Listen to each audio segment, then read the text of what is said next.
Friends, today we will revise lesson 6 Life Processes.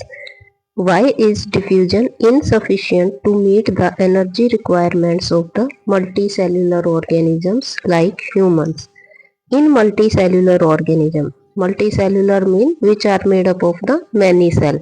In multicellular organism, all the cells of the body may not be in direct contact with the surrounding source of oxygen, that is the environment. They are not in the direct contact of the environment or oxygen. Thus, simple diffusion will not meet the oxygen requirements of all the cells. These organisms require specialized organ to meet the oxygen requirement like the respiratory system. Now next question. What criteria do we use to decide whether something is alive or not? The organism is alive, then following features should be there. First is the movement, growth, metabolism, cellular body, nutrition, respiration, transportation, excretion, response to stimuli, and reproduction. These are the basic features of the living organism. What are the outside raw materials used by the living organism? Outside raw materials are, first is food. It is the source of the energy. Next is oxygen. Oxygen is required for breaking down of the food to get the energy, or breaking down of the carbon based molecule to liberate energy in the body. Next is water. It is required for the proper digestion of the food and other functions in the body. Next question. What processes would you consider essential for maintaining life? First is nutrition. Second is respiration. Third is transportation. Fourth is excretion. What are the differences between autotrophic and heterotrophic mode of nutrition? Autotrophic mode of nutrition. It occurs in the green plants and blue-green algae. But heterotrophic mode of nutrition take place in the animals and insectivorous plants. Autotrophic nutrition. CO2 and water are the raw material which combine to form the organic compound by the process of the photosynthesis.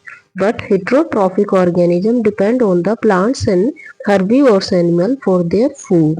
Autotrophic nutrition. They need chlorophyll and sunlight for the process of photosynthesis. But in heterotrophic, no need of these process. Next question. Where do the plants get each of raw materials required for the photosynthesis? The raw material of the photosynthesis are CO2, water. CO2 is obtained from the air and it enters the leaf through the stomatal opening. Water. Water is obtained from the soil. It enters the leaf through midrib and vein from the root which absorb it from the soil. Nitrogen. Nitrogen is obtained from the soil in the form of nitrates and nitrites. Now the next question. What is the role of acid in our stomach? Function of the HCl. Function of HCl is it provides acidic medium. Firstly, it provides acidic medium. It requires for action of the enzyme. It changes the pH of the food from almost neutral to acidic medium, that is from 7 to 2.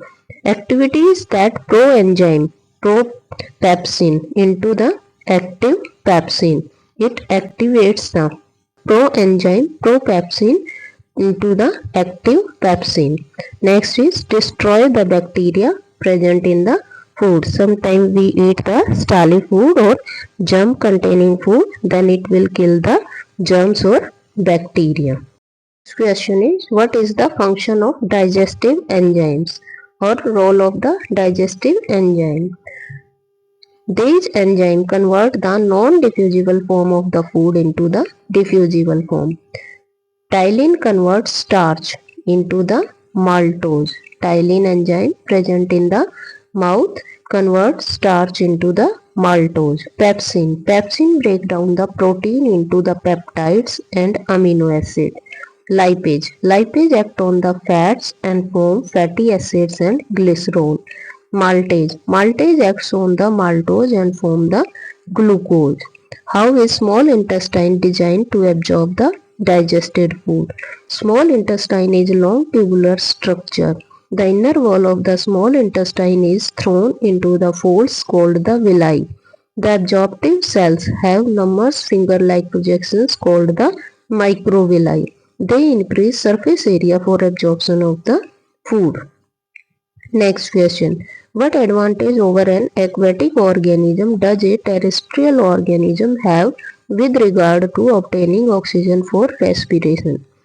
Aquatic organism, that organism live in water. Terrestrial organism live on the land. Now, what is the advantage of the aquatic organism over the terrestrial organism have to obtaining oxygen for respiration? The amount of oxygen dissolved in water is very low as compared to the amount of oxygen in the air. Thus, these organisms has to have less effort to obtain oxygen. Aquatic organisms take dissolved oxygen, that is the dissolved oxygen in the water, and this oxygen has very low amount of the oxygen, and thus these organisms has to make less effort to obtain oxygen. What are the different ways in which glucose is oxidized to provide energy in various organisms? There are the three different pathways. First, we take the glucose. This is the 6 carbon molecule. Glucose means when we take the food, then it will convert into the glucose. Then in cytoplasm, it will convert into the pyruvate. Pyruvate is the 3 carbon molecule plus energy. Mean food breakdown into the 6 carbon molecule breakdown into the 3 carbon molecule. And then three type of the pathways are there. First is the absence of oxygen. It will occur in the yeast and it converts into the ethanol plus carbon dioxide plus energy.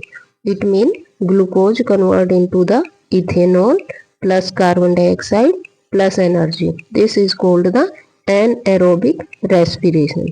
Now, lack of oxygen. Lack of oxygen occur in the muscles of the cell when you do vigorous exercise. Then this happen and this glucose change into the lactic acid plus energy. This is also the anaerobic respiration. This anaerobic respiration is in the absence of oxygen, but this anaerobic respiration is in the lack of oxygen. Now in the presence of oxygen, this occur in the mitochondria and it will convert into the carbon dioxide plus water plus energy. This is called the aerobic respiration. Next question, how is oxygen and CO2 transported in the human being? Transport of the oxygen. It is transported from the respiratory organ to the body cell. Hemoglobin help in the transport of the oxygen. Hemoglobin is a pigment present in the blood and it help in the transport of the oxygen. In the alveoli of the lungs, the hemoglobin present in the red blood corpuscles combine with the oxygen to form the oxyhemoglobin. This hemoglobin combine with the oxygen and form the oxyhemoglobin. When the blood reaches the tissue, oxygen is released from the oxyhemoglobin for the consumption by the tissue.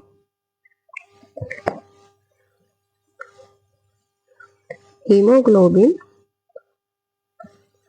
combine with the oxygen. In the lungs, there are the alveoli, balloon-like structure.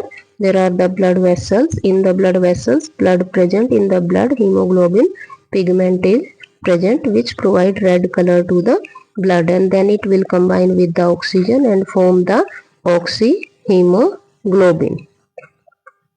And this oxyhemoglobin goes to the body parts and it will break down into the hemoglobin and oxygen again and again combine with the carbon dioxide and forming the carboxyhemoglobin, and again carbon dioxide is come to this alveoli through the tissue and released from the nose.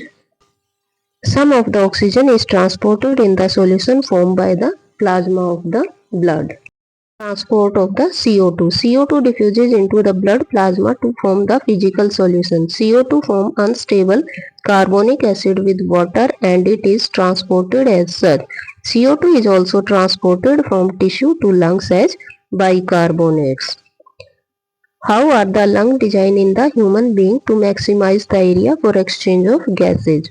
Within the lungs, the primary bronchi divides into the smaller and smaller tubes which finally terminates into the balloon-like structure called the alveoli. These alveoli increases surface area for exchange of the gases. Lungs have a number of the tubular branching structure and these help in the increase of the surface area. And these are the balloon-like structure. These are called the alveoli or air sac. These alveoli increase surface area for exchange of gases. There are 750 million alveoli in the lungs of the man. If the alveolar surface is spread out, it would cover about 80 meters square. Thus, it makes efficient exchange of gases. Each alveolus or air sac has a diameter of 75 to 300 microns and has a very thin wall. The walls of the alveoli are elastic and are supplied with the capillaries. Through these thin walls, gases are exchanged between the capillaries and the air sac. Next question, what are the components of transport system in the human being? What are the functions of these components? There are the two main transport system in human being, blood vascular system and lymphatic system. And blood vascular system consists of the first is the blood. First is blood.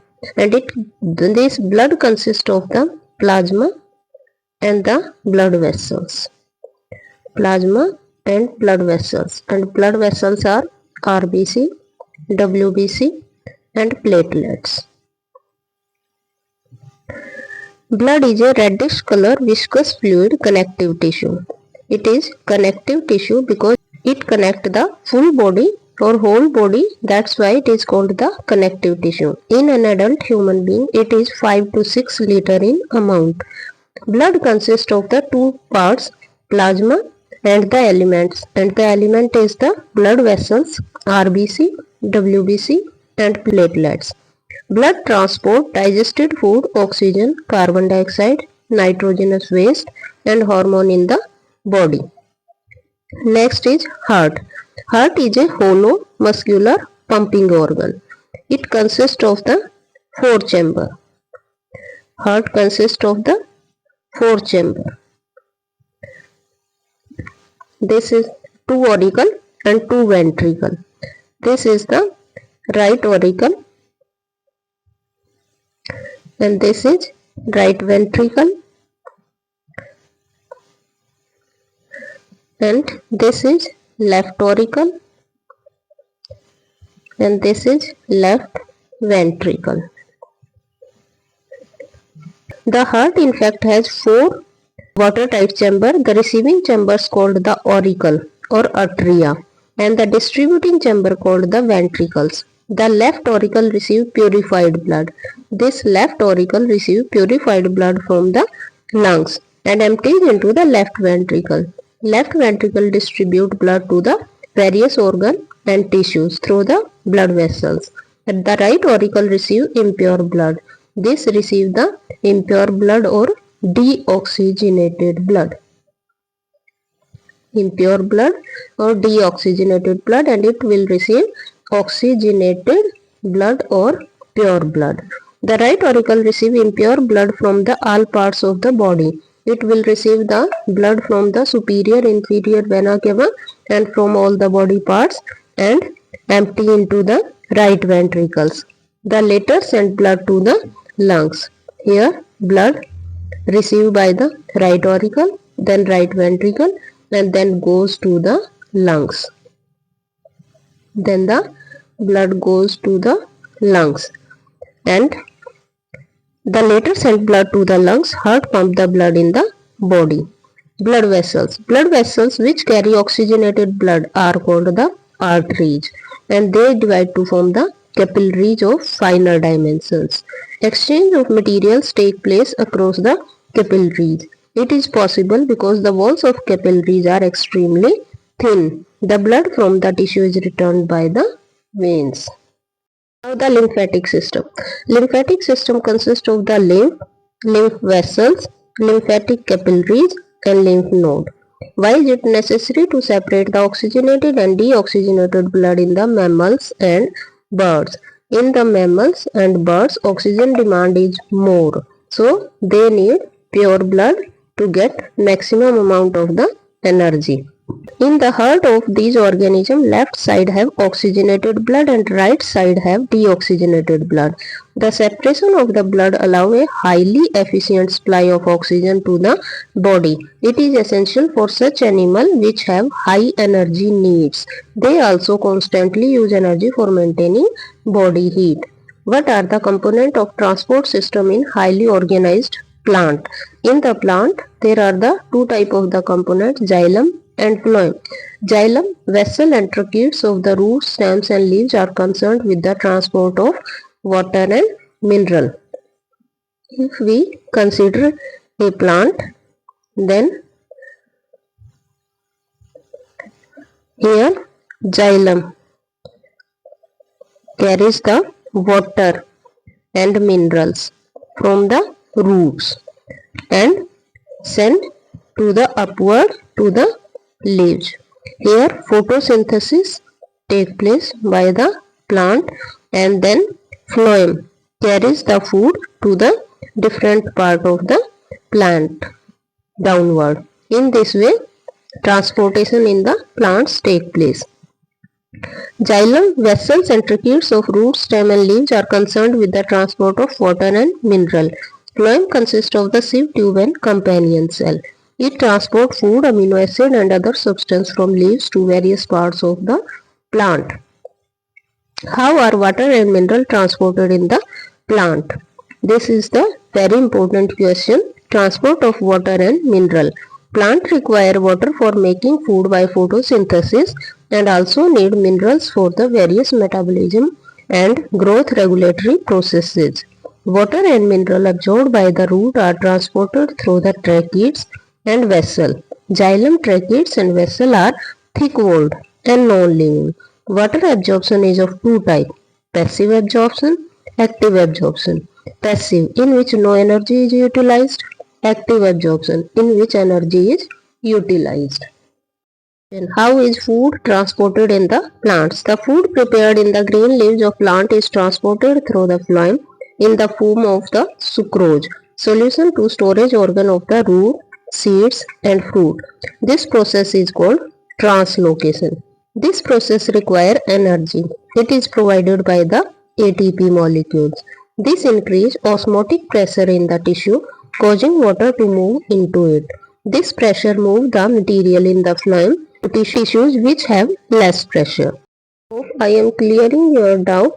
If you have any doubt or any problem, then you can share your comment. Then I will try to solve your problem. Thank you.